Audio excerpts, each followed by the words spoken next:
Donc peut-être pour les personnes qui n'en ont pas du tout entendu parler, comme... Donc Mathé, en fait,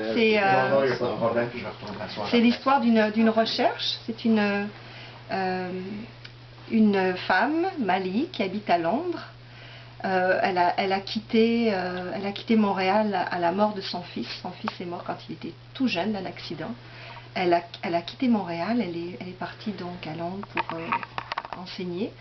Et à un moment donné, quand elle revient à Montréal, après quelques années, elle retrouve tous ses amis, et pendant qu'elle est à Montréal, sa grande amie, qui s'appelle Nina, d'origine argentine, disparaît en Afghanistan parce qu'elle travaille pour Médecins sans frontières.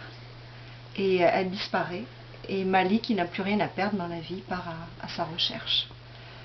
Voilà, donc ça s'appelle Mathé, puis c'est un roman, je dirais, de deuil, d'aventure, de beaucoup de choses. Et c'est un roman qui a été boudé par la critique au Québec. Je pense le seul roman du Cartanier qui a été boudé. Je pense que c'est beaucoup lié au fait que je mets en scène des personnages qui existent. Donc, un personnage qu'en tout cas on connaît ici, qui est PKP. Et à la fin, je vous lirai un extrait d'ailleurs. Et ça a vraiment troublé, je pense, et ça a fait peur. Et donc, ça a joué, je crois, dans le fait que, surtout les médias alternatifs qui en ont parlé. Il faut dire aussi que j'écris longtemps dans le Quack, où je me suis moquée des médias, des grands médias pendant des années, donc en même temps, je le mérite.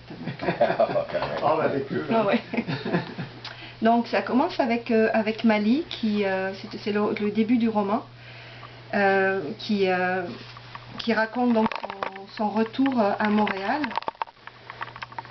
J'espère que ça va pas être trop long. Okay. Je vais essayer de raccourcir un petit peu peut-être. Donc elle raconte la mort de son fils.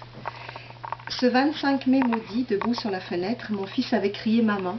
Et ce fut comme si mon sang s'était déversé sur le trottoir quand je l'ai vu perdre l'équilibre. Il n'y avait que la rue à traverser, mais déjà il n'était plus là-haut, et j'avais fermé les yeux comme en voiture quand le conducteur dépasse un camion. C'est François qui était venu le premier, Steven, Jeanne et Pavel dans les minutes qui suivirent. Puis l'appartement s'était soudain rempli. Les cachets que j'avais pris m'avaient fait décoller et j'avais l'impression qu'on était là pour une fête. Je revoyais un party qui avait eu lieu chez moi au début de l'hiver. Mes amis se tenant de la même façon, adossés au mur par petites grappes, toujours les mêmes. Tout cela m'avait paru durer des heures. Mais j'en avais ensuite parlé à Pavel, et il s'avère que ce jour-là, on n'était jamais rentré chez moi, et que c'est une ambulance qui m'avait amené à l'hôpital. Ces images de flottement irréel datent en fait des funérailles de mon fils. Il était mon seul enfant. À l'hôpital, où on l'avait transporté juste après, on m'avait demandé de remplir des formulaires. Avec le recul, je crois que la secrétaire désirait surtout m'occuper, me tenir loin d'elle. J'étais saisie de nausées et mon visage se tordait avec une telle violence que ma présence devait lui être intolérable. J'étais incapable d'écrire le prénom de mon fils. Les lettres refusaient tout simplement de se former au bout de mon stylo. Ma main était paralysée. Je pleurais penchée sur les feuilles. Je me souviens que François avait doucement repris les formulaires pour les remplir lui-même.